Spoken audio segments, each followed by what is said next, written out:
Hey, 3, 2, and 3, 4. Welcome to another video. I wonder what Mrs. Moser is going to be reading about today. I'm so excited for you to find out.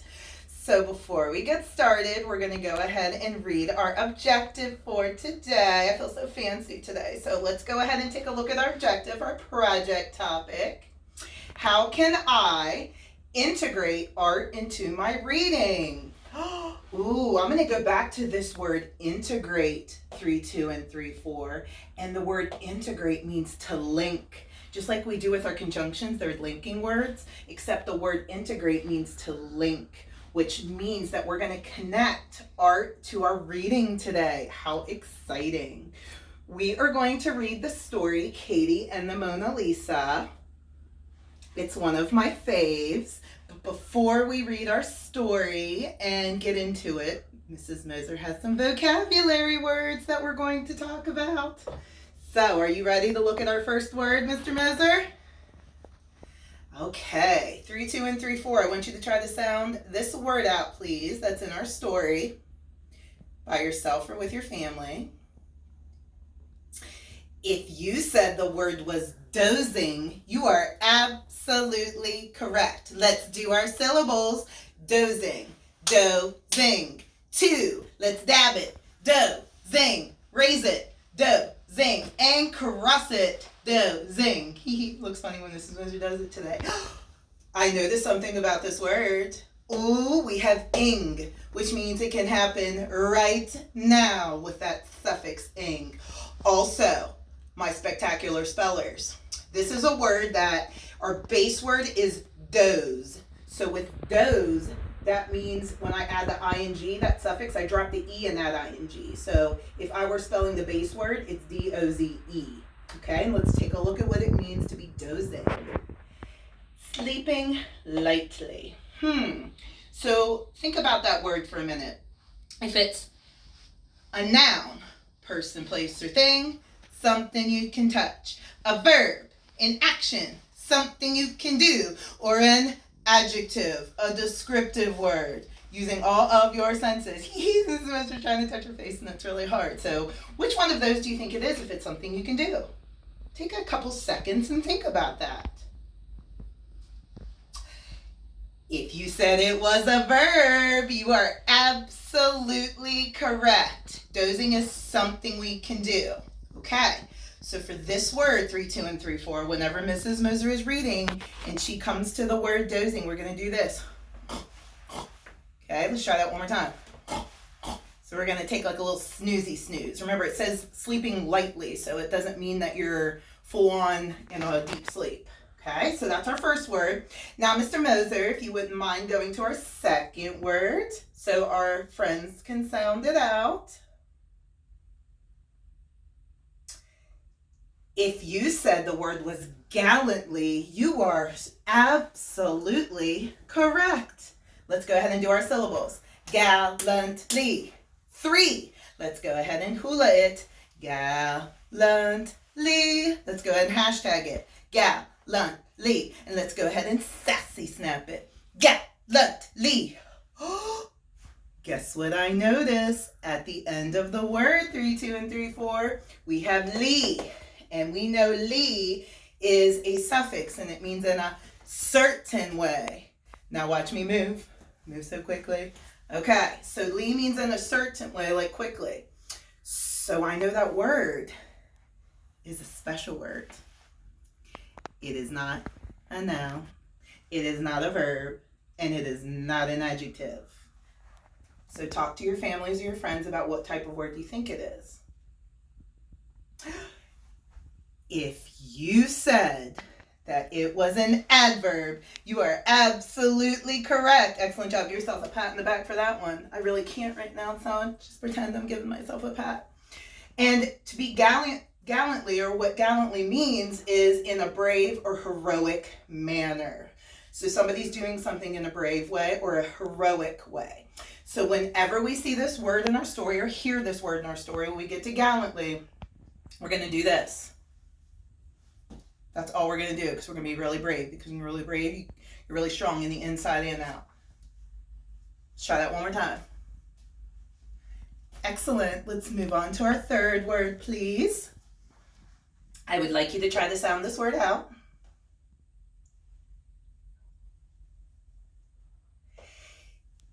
If you said the word was enchanted, you are absolutely correct.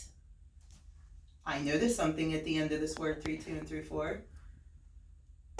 We have ed, which means it's a suffix, and it happened in the past. And our base word is enchant.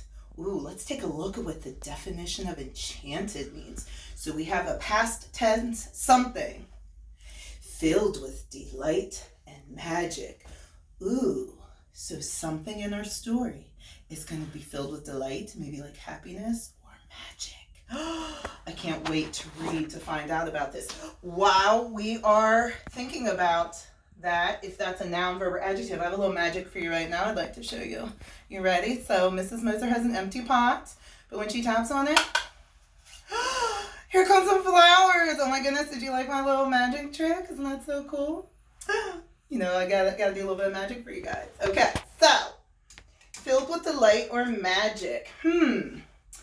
I can use that word to describe something. The enchanted forest, the enchanted house, the enchanted spell. So if I can use that word to describe something, is that a noun, a verb, or an adjective? Take a couple seconds and think about it. If you said it was an adjective, you are absolutely correct. Excellent, excellent job. So for our hand motion today, whenever Mrs. Moser reads the word enchanted, we're going to think about one of Mrs. Moser's absolute fave books, because she just, you know how much she loves Harry Potter. And Arlie, this is a shout out to you, my girl, because you know we love Hermione. So we're going to do this when Mrs. Moser reads the word. Swish and flick. Just like Hermione and her magic, how she's so good at her spells. Swish and flick. Excellent job, 3, 2, and 3, 4. You ready for our last word? Here we go. Mr. Moser, if you wouldn't mind showing them their last word. Try to sound it out. If you said the word was tamed, you are absolutely correct. Wonderful job. And also, you should notice something at the end of the word. We have ed, which means it happened in the past, and it's a suffix, and our base word is tame. All right, spellers, this is another one of those words that when we have to add an ed to the end of it, we have to drop the e. So we drop the e to add ed, okay? So tamed. Let's look to see what it means. Made less powerful and easier to control. Ooh, so something in our story is going to be tamed.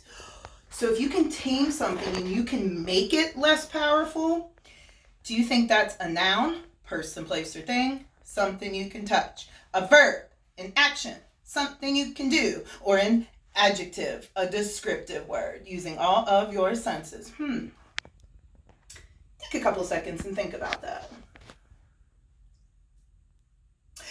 If you said it was a verb, you are absolutely correct. It is a verb because it's something we can do.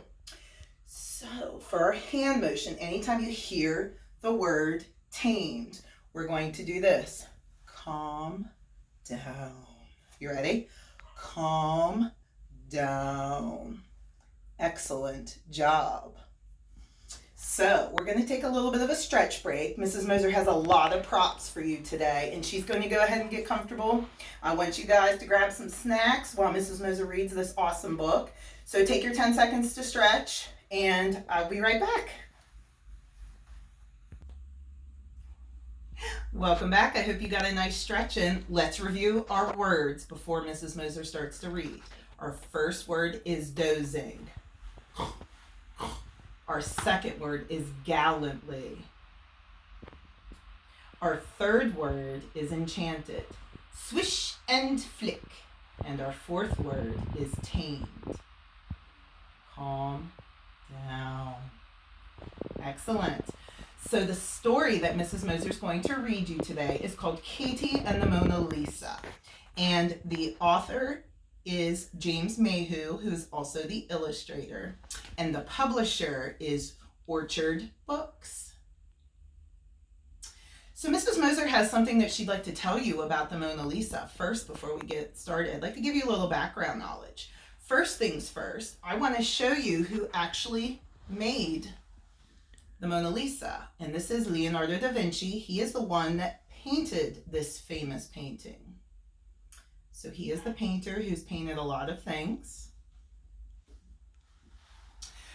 I also want to show you where our story takes place. So Katie's in our story and she is going to see the Mona Lisa. And the Mona Lisa is actually kept at the Louvre, and that is how it's spelled. Isn't it so beautiful? This is the museum and what it looks like. All these parts are the museum. And this is called the Louvre. And I have the spelling right here, in case you wanted to look up some other cool paintings and stuff that are there. And the Louvre is located, and our story starts off taking place in Paris, France. So Mrs. Moser has a map of Europe, and I wanted to show you in Europe where France is. So France is right here, and Paris is right there. So that is where the Louvre is, and that is where our story starts to take place. And one other very interesting thing that I would like to show you before we get started, because I know that when I first saw the Mona Lisa, I thought it was this massive painting, but I want to show you on scale, actually the size of it and what it looks like in the Louvre. Take a look at this. This is all the bigger the Mona Lisa is. So take a look at where the people are standing and look how small it actually is. And you will notice that it's also encased in glass to protect it, because it was stolen a long time ago. So it's there in the glass to be protected with a bunch of alarms so no one can take the Mona Lisa.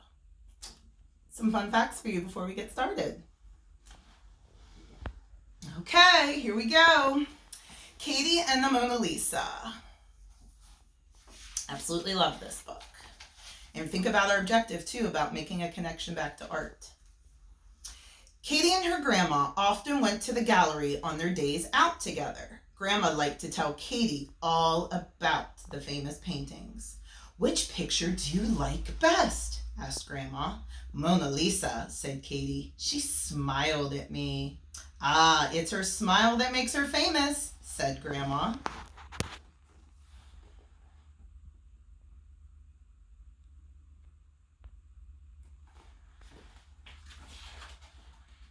"What makes her smile?" asked Katie. "I don't know," said Grandma, resting on a chair. "Perhaps you should take a closer look at her." "Mona Lisa by Leonardo da Vinci," said Katie, reading the notice by the painting. "I wish I knew why you were smiling." "Then come inside, Bambina," said Mona Lisa. Katie was very surprised, but Grandma was dozing. And the gallery was empty, so Katie climbed over the frame and into the picture.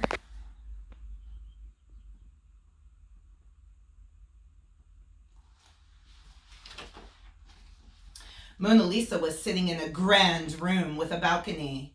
"Bambina," she said, "how lovely to see you. I have not had a visitor for hundreds of years." "That's a long time," said Katie. "Don't you get lonely?" "Yes, very," said Mona Lisa. "I am supposed to smile, but I don't feel very happy at all." We know better words for happy, 3, 2, and 3, 4, so share some out loud to your family. A small tear ran down Mona Lisa's cheek. "I'll cheer you up," said Katie, handing her a handkerchief. "When Leonardo painted me, he asked clowns and musicians to make me smile," said Mona Lisa, blowing her nose. "Can you sing or dance?" "I've got a better idea," said Katie. She took Mona Lisa by the hand, and very carefully they stepped out of the picture and into the gallery. "You can meet anyone you like here," said Katie. "I'm sure there is someone who can make you smile again." They looked at the pictures one by one. At last, They stopped in front of St. George and the Dragon by Raphael. "A knight in shining armor," said Mona Lisa. "Can I meet him?" "If we climb inside," said Katie. So Mona Lisa and Katie stepped through the frame.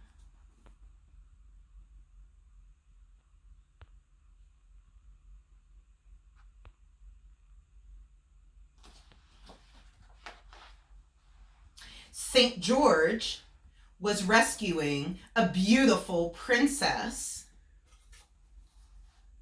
from a fire-breathing dragon. But he forgot all about her when he saw Mona Lisa. "Ah, Bella," he said, climbing off his horse. He kissed Mona Lisa gallantly on the hands. Gallantly. We can make a text-to-text connection there because we are talking about and read about a dragon. I did a video on another dragon. So what's a connection that you can make to this story? At once, the dragon flew off and started chasing the princess again. "Mamma mia," said Mona Lisa. "Help, save me," cried the princess. She leapt out of the picture with the dragon flying after her. St. George dashed off to the rescue.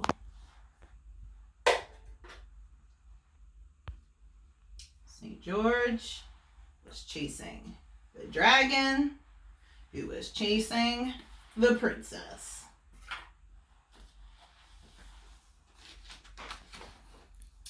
"Now I'm all alone again," sighed Mona Lisa. "Perhaps we can try another picture," suggested Katie.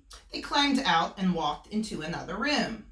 Mona Lisa pointed to a picture by Sandro Botticelli called Primavera. "Look at the dancers," she said. "I'd love to join them." So Katie and Mona Lisa climbed inside.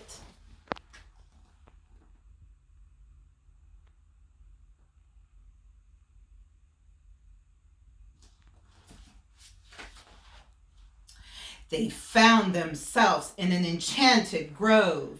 Swish and flick, where everyone was dancing, and the scent of flowers filled the air.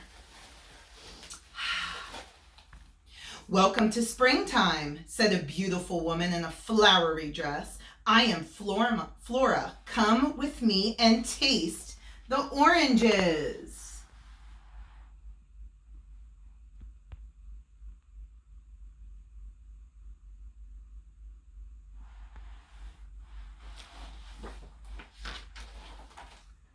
Flora helped Katie gather sweet, juicy oranges, while Mona Lisa joined in the dance. "I think I could be happy if I stayed here."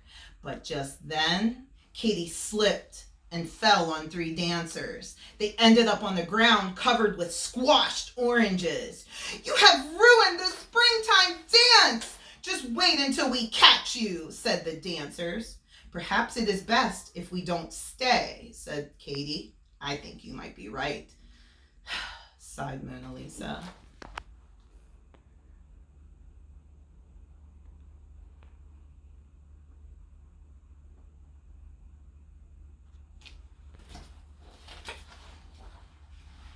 They quickly climbed out of the picture and ran into another room before the 3 dancers could catch them. Mona Lisa saw a picture called The Lion of St. Mark by Vittorio Carpaccio. She could see the city of Venice behind the lion. "I've always wanted to visit Venice," sighed Mona Lisa. Katie thought it would be a good place to hide from the angry dancers. She took Mona Lisa's hand and they stepped into the picture.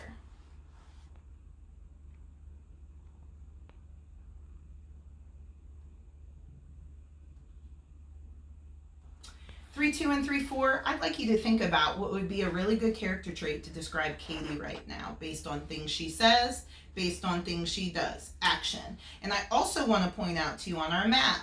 So the Louvre, we know, is in Paris, France. But now they're talking about stepping into another painting and going to Italy, Venice is in Italy, and I want to show you that right now on our map. And you can see it looks like it's shaped like a boot. And it's surrounded by water, which is going to be very important for the next part of our story.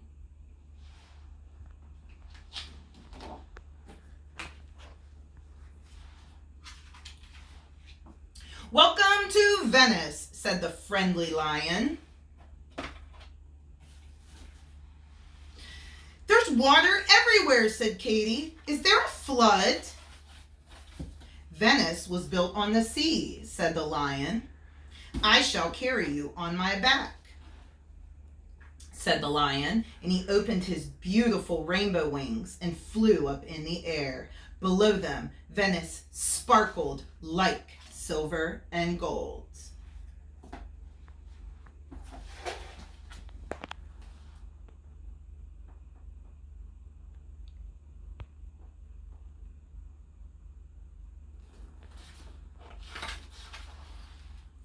The lion carried them to the Grand Canal, and they got in a boat called a gondola.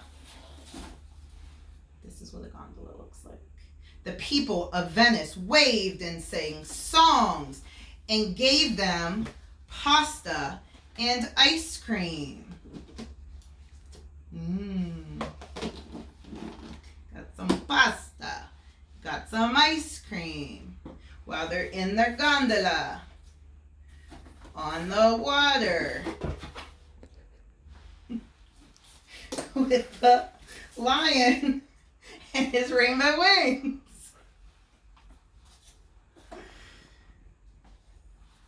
The lion carried them to the Grand Canal. But as they were eating the pasta and ice cream, Katie saw that the gondola had sprung a leak. "My dress will be ruined," cried Mona Lisa. "What should we do?" "I'll fly you back to the picture frame," said the lion. "Climb on." They held onto his mane, and he flew up into the sky. "Help, I'm slipping," yelled Katie. "Oh dear," said the lion, "I think we are going to crash."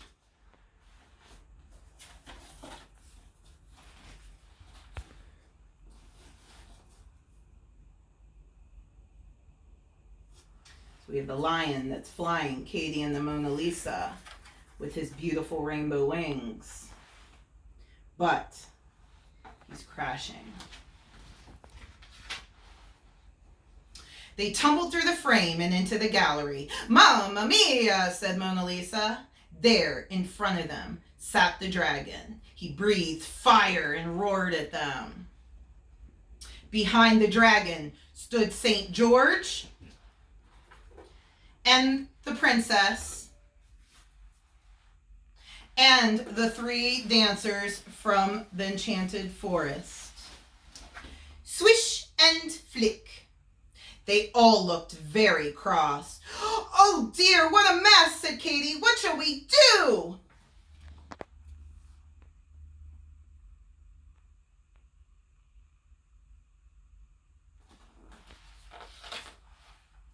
Suddenly, the gallery was filled with sweet music. It was coming from another picture called An Angel with a Lute by Giovanni Ambrosio de Paredes. An angel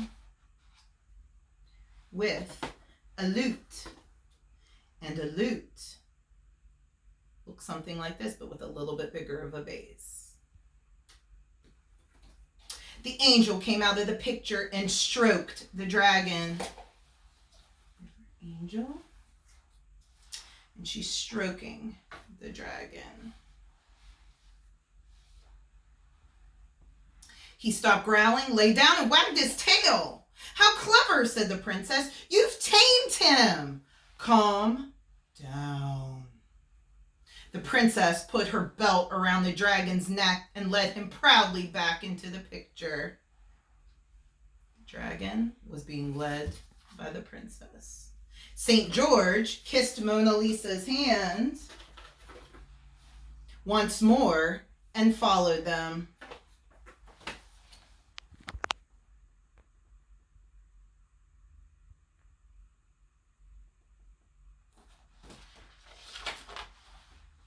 The angel played on, And the three graceful dancers smiled and twirled and skipped happily back into the orange grove.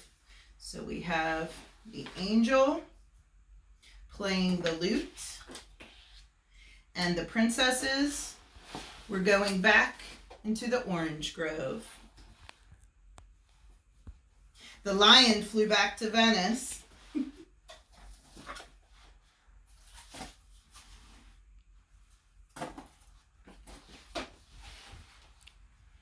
And growled a farewell.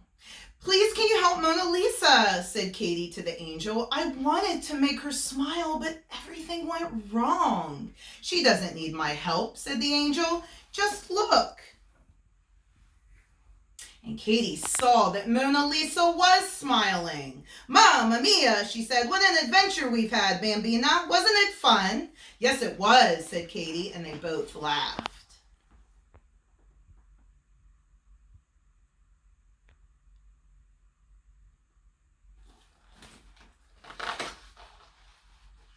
Katie thanked the angel, and he flew back into his painting.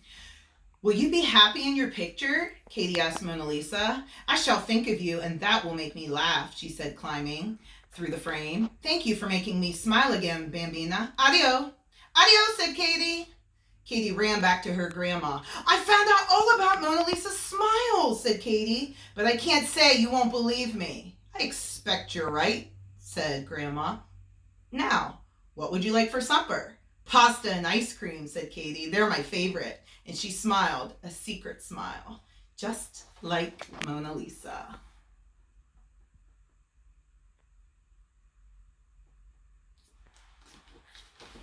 So we've got, again, she wanted pasta, and ice cream for dinner.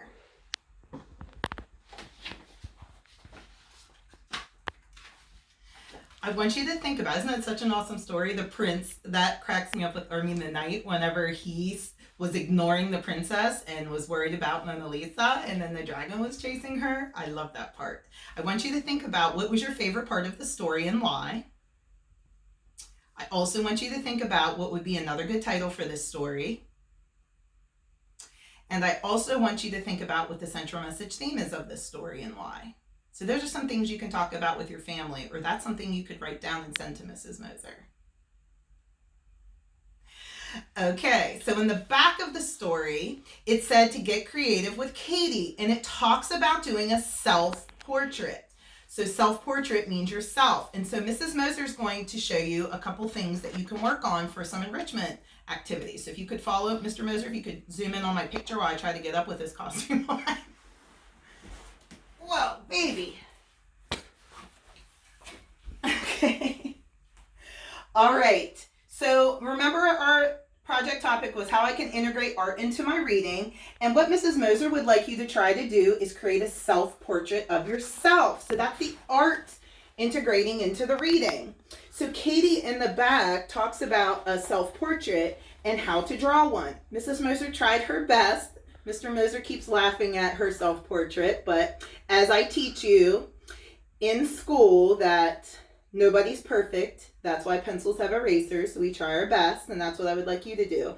But she talks about how sitting in front of a mirror with like a piece of paper and like your drawing supplies, and then trying your best to draw yourself. So that's what I would like you to do for your enrichment project, is make a self-portrait of you. Find a mirror, look at the mirror, and try your best to draw yourself. So Mrs. Moser is going to show you her picture that she did. Right here. Check out my eyebrows. My favorite part of my picture is the earrings, because you know Mrs. Moser loves her big earrings, so I made sure to include that. So that's my self-portrait. I'd like you to try to draw a self-portrait. Okay? You also, 3-2 and 3-4, can continue with the enrichment projects. So Mr. Moser, if you wouldn't mind zooming in on the green, if you would like to do one of the activities from there. Mr. Moser, if you'd also like to zoom in on the orange, because if you would like to do one of those activities, you can as well. But Mrs. Moser also has some extended enrichment activities for you that you could work on. So we're going to go ahead and look up on the board. And for the extended enrichment for this week, or whenever you watch this video and you'd like to work on, there's 2 things that you can actually do. If you could travel anywhere in the world right now, where would you go and why? What would be a place that you would love to go visit, and tell me why? Or what are 3 ways you would make Mona Lisa smile and why? This is actually a writing piece that we would have done in class because Mrs. Moser has that big cutout of the Mona Lisa up on top of the closet. So this would actually be a writing piece that you would have done in class. So if you would like to tell me 3 ways you would make Mona Lisa smile and why, that would be awesome. I would love to hear about that. So I'm really excited to see what you come up with for this enrichment project, or one of your enrichment projects. So this was a fantastic story. We even had some information. You got to see the size of the Mona Lisa. We did some vocabulary words. What I saved best for last is we have our raffle this Friday. 3 names at 3 o'clock. This Friday, May 1st. Mr. Moser is going to pull 3 names out of the hat. So the more enrichment projects you do, the more chances you have to win. So I look forward to seeing your enrichment projects for the week. So I love you. I miss you. And I can't wait to see your work. Love you. Bye. Mwah.